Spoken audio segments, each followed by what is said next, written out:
15 deboto sa Ligao City, Albay. Sugatan matapos araruhin ng patrol car ng pulis. Bahagi ng kisame ng NAIA Terminal 1 bumagsak.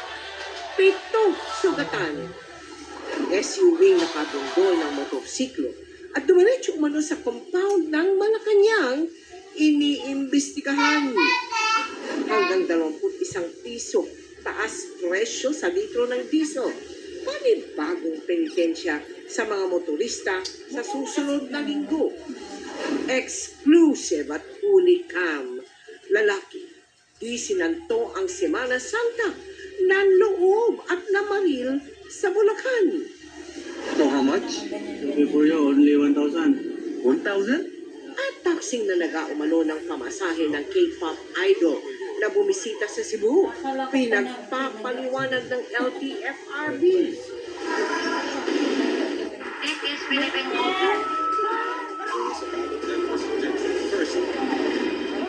Live mula sa GMA Network Center, ito ang 24 oras. Magandang gabi po, Luzon, Visayas at Mindanao. Disgrasya ngayong Semana Santa ang sinapit ng ilang deboto sa Ligao City sa Albay. Magsisimba sana ngayong Biyernes Santo ang mga biktima nang bigla silang araruhin ng police mobile. 15 ang sugatan, kabilang ang 5 menor de edad.